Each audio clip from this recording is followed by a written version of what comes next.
Hi y'all. So I'm back in the kitchen. Seems like I haven't been here in a while.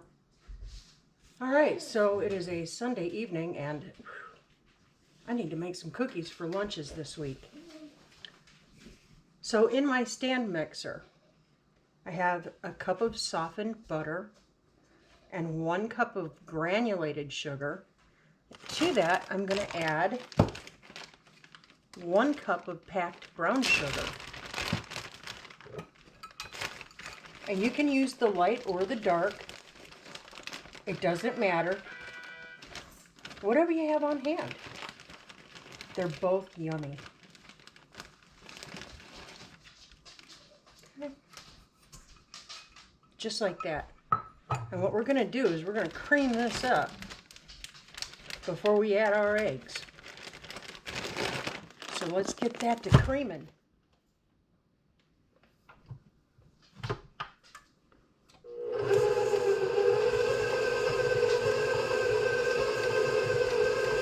And while that's going, I'm going to teach y'all something neat that I learned. I do this whenever I make oatmeal cookies or anything that calls for raisins.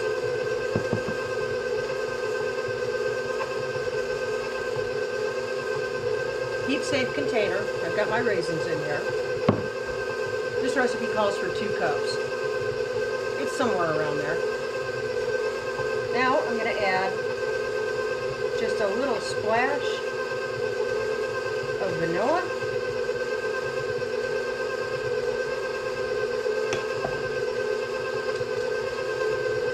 And a little drip of water. We're going to microwave these for 60 seconds. And then we're going to set them aside. It plumps them up. It makes them really nice and juicy. So let's get to nuking. I know you can't see this. It smells amazing. Okay, so we're just going to set them aside. We're not ready to add them yet.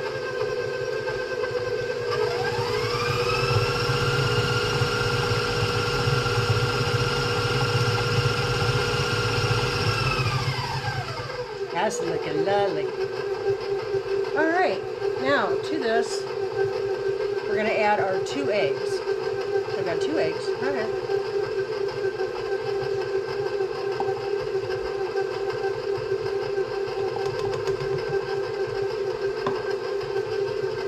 Now we get to have fun with the good stuff.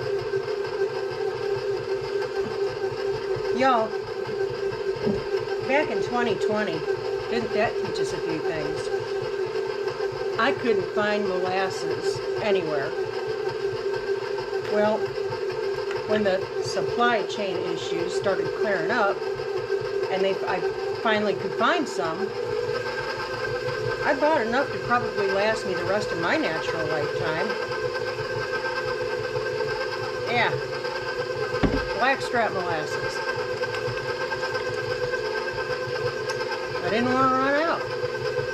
So now to my creamed eggs and sugar, I'm going to add 1 tablespoon blackstrap molasses. And if you don't have molasses on hand, you can use Caro syrup, the dark Caro syrup. That's okay too. But the molasses makes the cookies really tender and chewy and gives it a nice little, just a nice little flavor.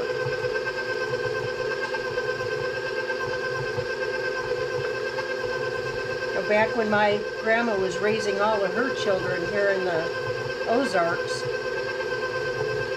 blackstrap molasses was the only form of sweetener they had. You were uppity folk if you had granulated sugar. That was only for very special occasions.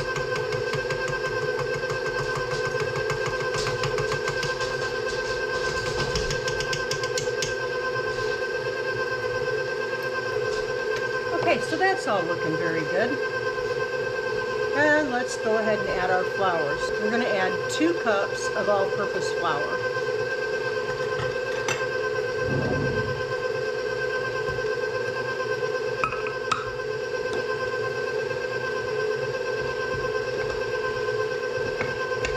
Now, guys, in a pinch, I've used bread flour. That's not going to kill you. It's not going to kill your cookie.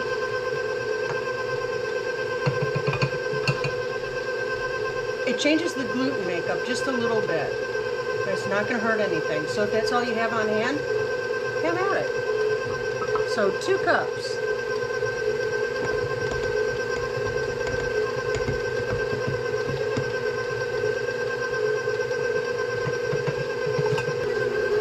We're going to add to that now 1.5 teaspoons of baking soda.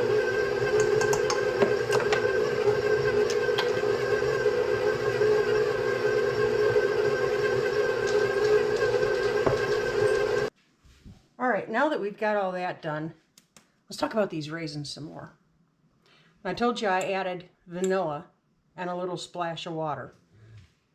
They aren't exact measurements, but I'm going to say it's about 2 teaspoons total liquid added to the raisins. And this recipe calls for 2 teaspoons of vanilla. Okay, so I'm not going to add any more. I'm just going to add my raisins and all their goodness.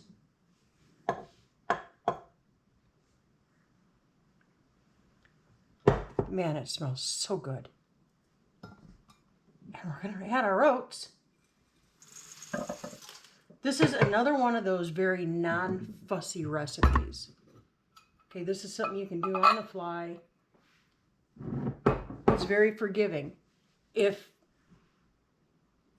you slightly mismeasure the flour or your oats or whatever, nothing has to be exact, and it's going to turn out just fine. Now, into all that mess, I'm going to add some cinnamon. I'm doing this by eyeball. Now, the recipe calls for 1/2 teaspoon. I like a little more cinnamon.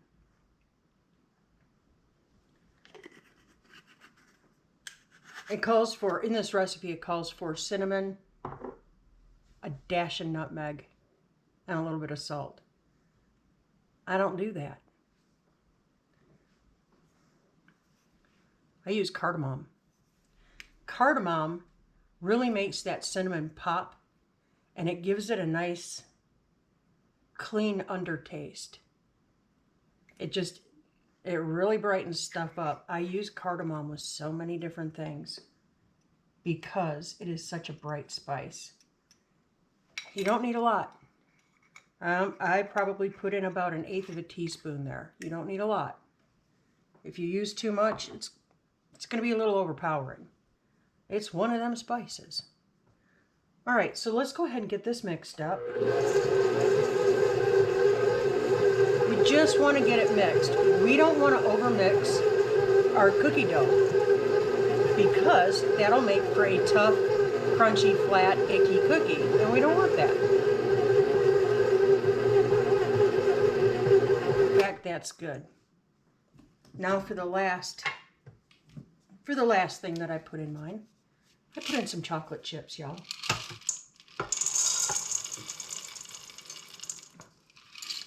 Joel loves them. If you don't put them in. It's okay. You do you.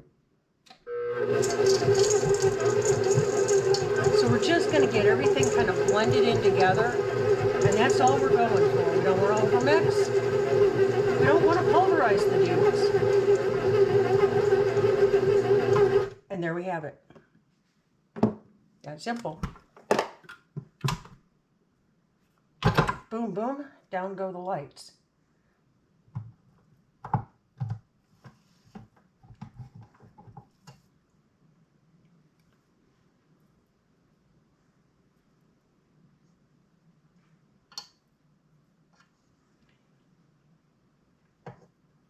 Guys, on the next snowy day that you have,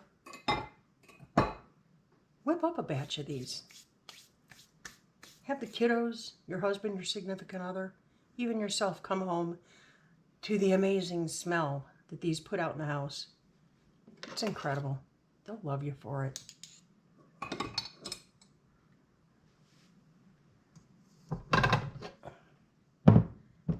guys, is all there is to that mess. Super simple to do, and like I said, it's very forgiving. There's nothing precise to it, really. Just want to make sure that your cookie dough is not soupy, because nobody needs that. All right, so I've already got my baking sheet prepared. So I'm going to go ahead and I always check my oven to make sure there's nothing in there. You never know. So I'm going to preheat my oven to 350 degrees. And we're going to get to loading these puppies up.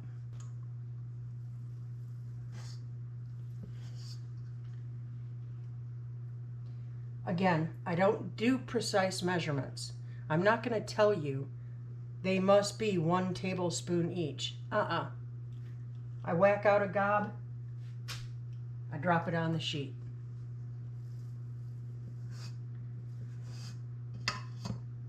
Now I use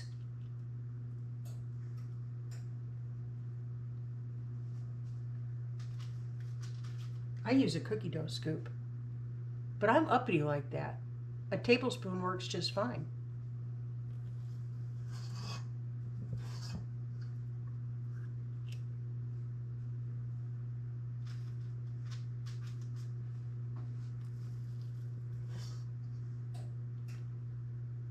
They're not even baking yet, and they smell amazing. The rich vanilla and the molasses and the cardamom and the cinnamon. Kids. You're going to get roughly 3 dozen cookies out of this. Now, if you make really huge cookies, now you're not going to make that many cookies, are you? Of course not. Also, and if you're thinking, golly, Lauren, it's just me here.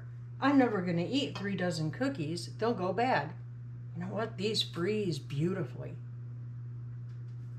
So keep half out and freeze half. It's just good old Southern country cooking, folks. There's nothing fancy about it. So guys, I'm going to finish loading up my baking sheet. Get this done. Get it in the oven. And I'll check with you in about 10 to 12 minutes. So you're just going to bake them at 350, again, for about 10 to 12 minutes. It just depends. Keep an eye on them.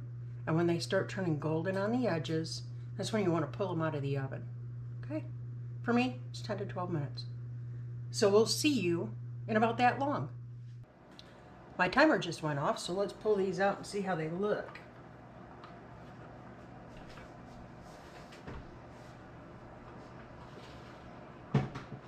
Oh, mercy.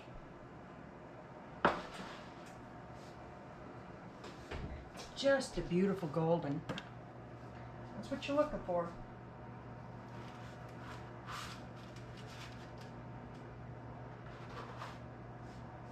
These are going to come out soft. That's what you want.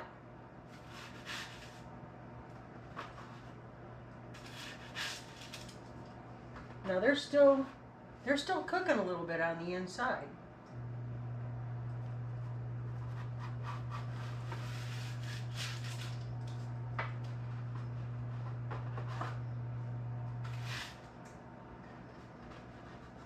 Get them off and then we'll load this sheet back up again. Keep the party rocking.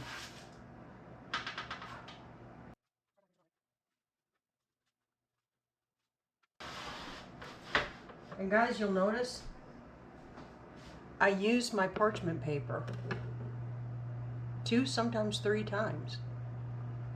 Have you seen the price of that stuff lately? It's enough to choke a mule. All right, let's get it loaded back up again, shall we?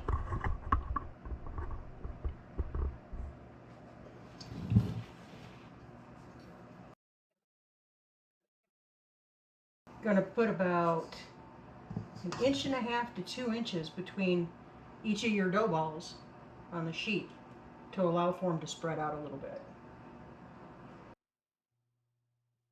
Now Joe likes a little bit bigger of a cookie, so I make them a little bit bigger for him. Maybe you like them smaller. That's okay, you can make them smaller too. You know how we roll up in here, people. Nothing is so demanding that it has to be precise, unless I say, this is really important that you do this exactly right.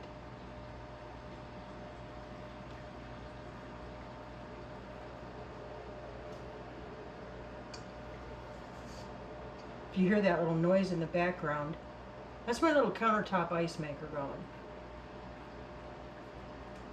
We're having a problem with our ice maker on our fancy schmancy refrigerator. We need to get into it, tear into it, see what the heck is going on. I suspect the switch has gone bad. Or it could just be a loose connection. The movers who moved us were not at all gentle. They dinged it up and banged it up pretty good. Would have been nice if they would have told me about all the stuff that they tore up and destroyed, but they didn't. That's on them, not on me.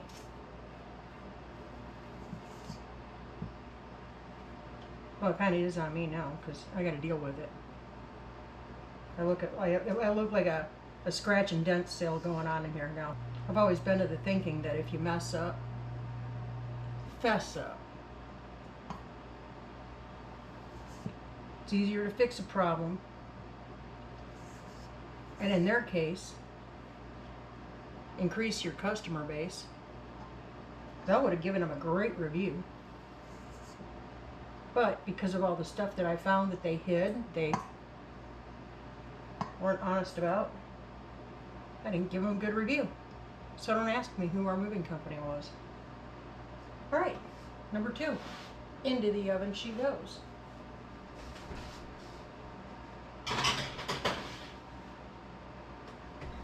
I'm going to turn the timer down because 10 minutes was almost a little bit too long. So I'm going to do the timer at 8 minutes this time.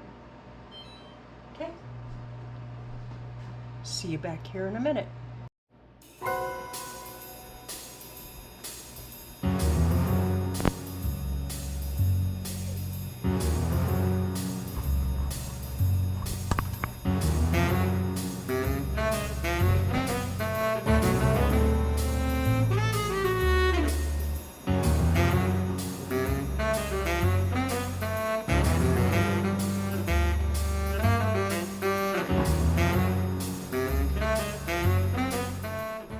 If I didn't mention it before, I'm saying it now. The house smells amazing.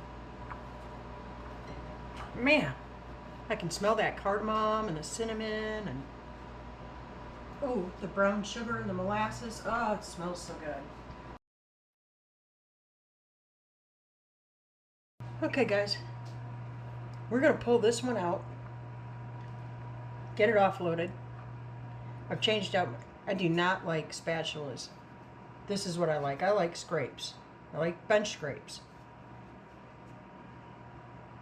Anyway, so I've changed to my bench scrape.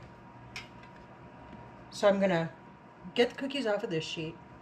I'm going to get one more sheet of these out, and then we're done.